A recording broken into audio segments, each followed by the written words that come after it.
In this video, we will guide you through controlling the LED on an STM32 Nucleo board directly from your Android smartphone using Bluetooth. We need an STM32 Nucleo board. For this video, we are using STM32F103RB. Then we need an HC05 module for Bluetooth connectivity, and then finally an Android app to send commands from user device. We can use a serial Bluetooth terminal by Kai Moresh. The link is in the description below. First, open STM32 Cube IDE.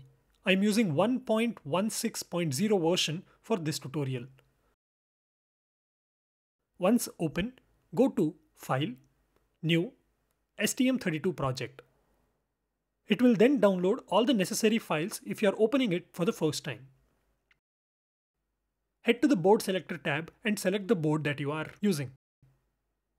I will select STM32F103RB in the Board Selector tab. Select the board and then press Next. Give the project a name and then keep rest all the options as default, as we shall program with C. Press Next. In this tab, it is possible to select the STM32 Cube firmware package. We shall use the default firmware. Finally, press Finish to create the project. As a result, a dialog will appear asking to initialize peripherals with default mode. Press Yes. At this point, the project creation starts. The time it takes depends on the number of files that needs to be downloaded to create the project. The IDE then opens a .ioc file which contains the configuration settings and is opened in the STM32 Cube MX editor within the IDE. Once open, go to Pinout and Configuration tab, and under the System Core, go to GPIO. We will verify the default configuration of the onboard LED. We can see that PA5 is used for onboard LED. Then, in the connectivity, select USART1, which stands for Universal Synchronous Asynchronous Receiver Transmitter, and enable it to asynchronous. In the Parameter Settings tab, we select the baud rate as 9600 bits per second. We use 9600 because the default baud rate is set to 9600 in HC05. But it can be changed using AT commands, which is not covered in this video.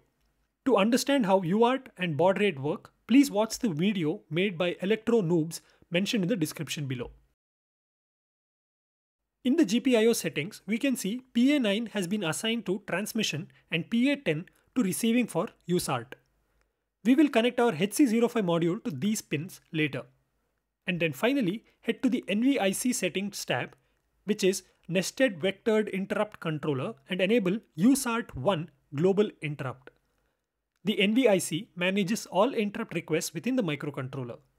By enabling the USART1 Global Interrupt, we instruct the NVIC to prioritize and handle incoming data on the USART1 channel efficiently.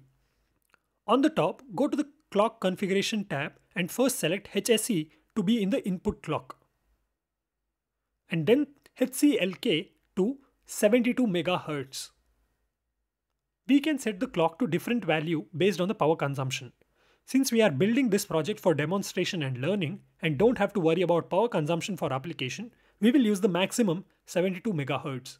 If you want to learn more about clock configuration in STM32, I highly recommend watching this video by a channel named Hex and Bit mentioned in the description. Finally, we will go to the RCC under the Systems Core tab and select High Speed Clock, which we had previously selected in the clock configuration, to use crystal/ceramic resonator as its source and disable the low speed clock. Save the IOC file, which will generate all the necessary code automatically, or else select Device Configuration Tool Generator.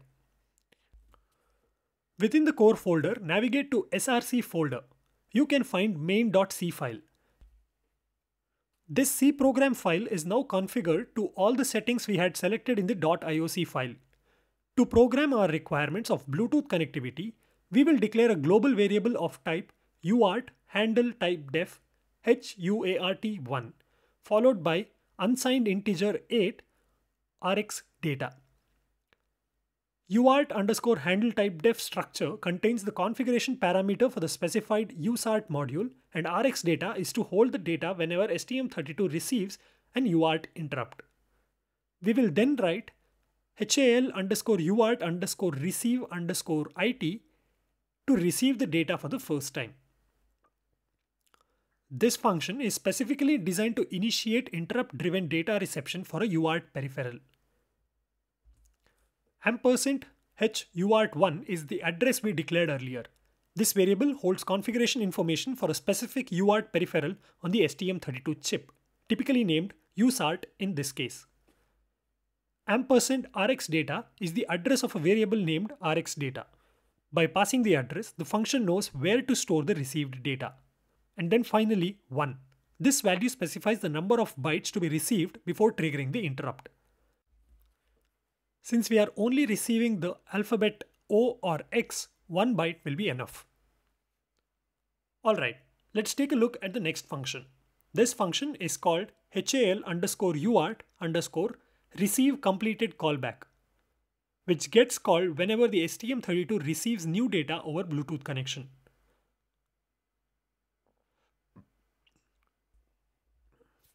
First, the code checks if the data came from the specific UART port connected to the HC05 module.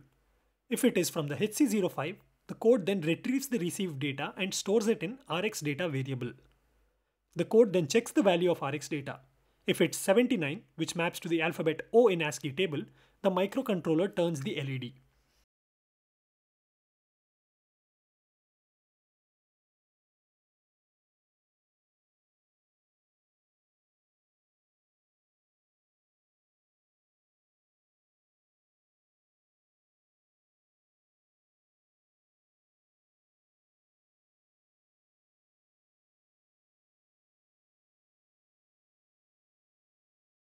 If it's an 88, which is the alphabet X, the microcontroller turns the LED off.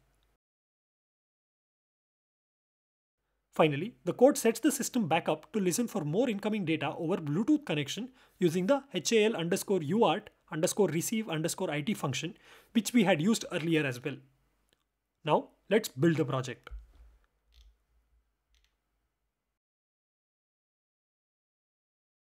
With the coding complete and verified error-free, we can now move on to the hardware assembly.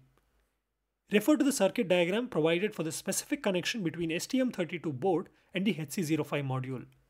PA5 is already mapped to the onboard LED.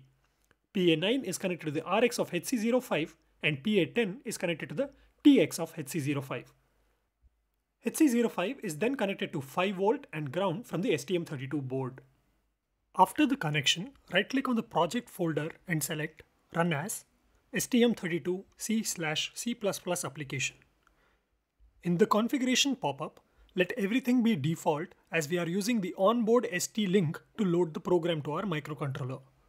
Then press OK. Our program will now be loaded into STM32 Nucleo board. First, in your Android phone, pair the HC05. Go to Bluetooth settings and then select Pair New Device. Locate HC05 and pair. The default pin for most HC05 is 1234. Once the hardware connection is established, launch the serial Bluetooth terminal application on your Android smartphone.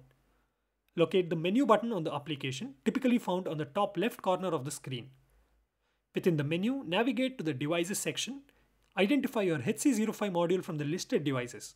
It might be named HC05 or have a manufacturer-specific name. Select the HC05 module to connect. Upon successful connection, a confirmation message should appear on your smartphone screen. At this point, you can control the LED on the STM32 board by sending commands through the application. Sending an O should illuminate the LED, while sending an X should turn it off. In this video, we successfully demonstrated how to control an LED on an STM32 Nucleo board using a smartphone app via Bluetooth communication. We covered the coding process, hardware connections, and the mobile application interaction. If you have any questions or further clarifications on specific aspects of this project, feel free to leave a comment below. You can also find the link to the GitHub repository in the description below.